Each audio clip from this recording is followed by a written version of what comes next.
A paz do Senhor Jesus, eu sou a doutora Mariana Mendes, hoje sexta-feira, dia 13 de dezembro. Quero compartilhar uma palavra abençoada para a sua vida.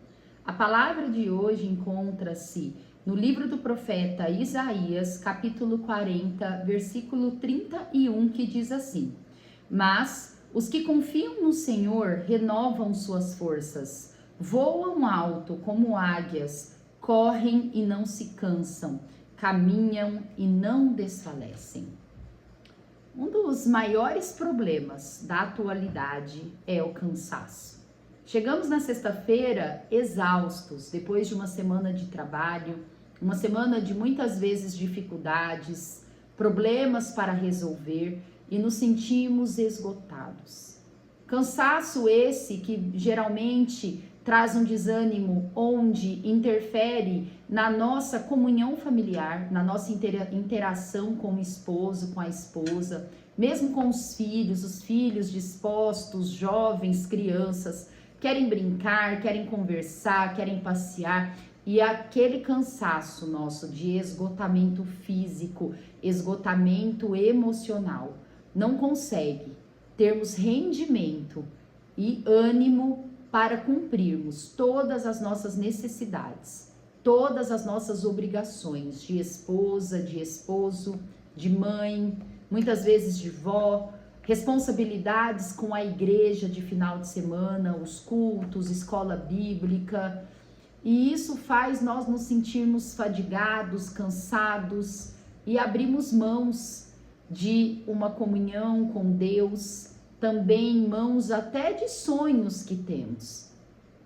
Mas o cansaço, ele vem, mas ele também é capaz de ir embora. Mesmo quando não diminuímos o nosso ritmo. Pois nós que confiamos no Senhor, nós que cremos em Jesus, cremos em Deus, cremos nas suas promessas, na sua palavra. Quando nós sentimos dessa forma, nós temos com quem a recorrer. Nós temos quem pedir ajuda, quem clamar. E essa pessoa é a pessoa de Jesus Cristo, é o nosso Deus.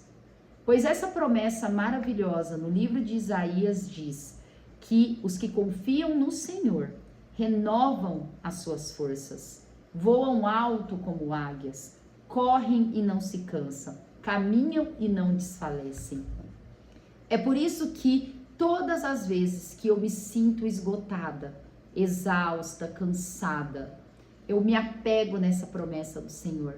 E eu peço para o Senhor me dar vitalidade, renovar as minhas forças, me dar disposição para eu não desistir, para eu continuar seguindo, para eu cumprir as minhas obrigações profissionais, as minhas obrigações com a minha família, com meu marido, com meu filho, com a igreja do Senhor, para me dar ânimo de no domingo de manhã acordar, para ir à escola bíblica, ou para dar aula, ministrar aula, ou também para ser ouvinte, pois nós sempre temos que ter um coração ensinável, o Senhor sempre tem o que nos ensinar, pois a palavra do Senhor, ela também se renova, também me dar ânimo para ir ao culto, glorificar, louvar, adorar, agradecer e pedir mais renovação, mais vitalidade para a próxima semana.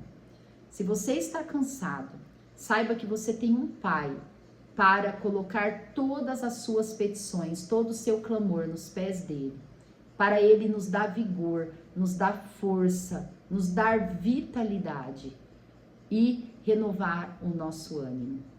Essa semana mesmo eu estava meditando nessa palavra e eu estava lembrando de momentos da minha vida que eu trabalhei até bem menos do que eu trabalho hoje e eu estava sem força, estava cansada. E logicamente, quando nós estamos assim, nós temos que pensar na nossa saúde física, ver se os nossos exames estão em dia, se pode ser algum problema de saúde.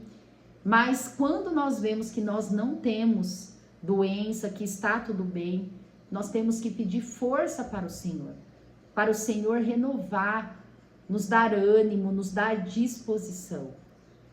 E essa promessa nós vemos que é algo verdadeiro. Pois hoje eu estou em alguns meses que eu até aumentei minha jornada de trabalho, minha carga de trabalho, e eu estou sentindo que eu estou com as minhas forças renovadas. Pois quando nós estamos no propósito do Senhor, quando estamos sendo obedientes, cumprindo o que o Senhor nos direciona, a nossa força automaticamente é renovada. A meditação de hoje diz: não desistir o fará alcançar. Prossiga. Olhe para Cristo. Se você está se sentindo cansado, pensa sim na sua saúde, se ela está em dia, se seus exames estão tudo bom. Pensa também em Cristo, no que você está fazendo, se todas as suas atividades estão sendo direcionadas por Deus. Pois a palavra vai dizer que quando andamos com o Senhor, o Cristo ela vai dizer que o jugo dele é suave e que o fardo dele é leve. E se você está achando que o seu fardo está pesado, pede para o Senhor para trocar esse fardo com você. Pois Deus, ele retirará toda a escama dos seus olhos, vai te dar discernimento e você vai conseguir avaliar se tudo que você está carregando é de fato para você carregar. Te garanto que algumas vezes o Senhor tira esse fardo e outras vezes não. Outras vezes estamos segurando o fardo que Deus quer que nós seguremos. Estamos cumprindo com o propósito de Deus, mas estamos cansados. E o Senhor, ele renova as nossas forças. Ele dá vitalidade para nós continuarmos seguindo no nosso propósito, andando, correndo, caminhando, mas jamais cansando e fatigando. Esse é o Deus que nós servimos. Esse é o Deus maravilhoso que tem diversas promessas para cumprir na nossa vida. E põe em prova a palavra de Deus e você verá que essa palavra é verdadeira. Quero também compartilhar a leitura bíblica que está em Gênesis 38. Nós estávamos meditando no dia 12, onde falou sobre Gênesis 37, onde começamos a estudar e meditar na vida de José. E em Gênesis 38, nós vamos ver o que aconteceu com Judá logo após eles terem vendido José como escravo para o Egito. A palavra vai dizer que logo após Judá, ele se afastou de sua família e ele seguiu e se hospedou na casa do adulamita chamada Ira. Quando eu vejo essa situação de Judá e eu medito e eu percebo que logo depois dele ter vendido José como escravo para o Egito, uma vez que eu chego à conclusão que Judá foi, juntamente com Rúben, o irmão que salvou a vida de José. Eu creio, a Bíblia ela não esclarece de forma tão clara para nós qual que foi a intenção de Judá, até que ponto ele interviu, mas quando medito nessa passagem, a impressão que eu tenho que Judá já propôs vender José como escravo para os ismaelitas, pois ele viu que seus 8 irmãos, eles estavam já convencidos em assassinar José. E ele já deu essa alternativa para que o assassinato não ocorresse. E após todo o evento, ele ter mentido para o pai, afirmando que José tinha sido morto talvez por uma fera selvagem, ele quis afastar dos seus irmãos e da sua família. Acredito eu que talvez ele não teve nem emocional para continuar naquela situação. E ele seguiu onde ele ficou na casa do cananeu, do chamada Ira ou Irã, em algumas versões, e ele casou com a filha e ele teve 3 filhos. A filha desse homem chamava Sua e ele teve 3 filhos: Ofni, Onã e Selá. A palavra vai dizer que quando chegou à idade de casar, ele casou com uma moça chamada Tamar. Mas a palavra diz que ele era um homem muito perverso aos olhos do Senhor, e logo ele morreu e Tamar ficou viúva. A cultura daquela época, quando um irmão falecia e era casado, deixava uma viúva, a cultura era que essa viúva casasse com seu irmão para dar continuidade na linhagem do irmão mais velho. E assim Judá deu Tamar para seu filho do meio, Onã, onde também eles não tiveram filho, pois Onã sabia que pela lei da época, pela cultura, o seu primeiro filho seria considerado filho de Er, e ele não queria de forma alguma que o seu filho fosse considerado filho de Er. E a palavra diz que ele não tinha filho com Tamar. Ele não coabitava na forma como tinha que ser. E Deus, vendo a posição de Onã, também matou Onã. O Senhor permitiu que Onã falecesse. E Tamar ficou 2 vezes viúva. Nessa fase, Judá, ele prometeu para Tamar, pediu para que ela continuasse como viúva na casa de seu pai, até o seu filho mais novo, Selá, ter idade para poder casar com ela. Mas a palavra vai dizer que nessa ocasião, o tempo foi passando, Sua veio a falecer e Selá cresceu, e Judá parece que esqueceu de cumprir a promessa para com Tamar. Tamar, vendo essa situação, eu imagino aquela angústia, pois a tradição era que uma viúva tinha que se portar como viúva, se vestir creio, de luto, não sei qual que era a vestimenta de luto daquela época, mas se manter vestida no luto e ficar vivendo como uma viúva na casa de seu pai. E ela foi viúva muito jovem 2 vezes.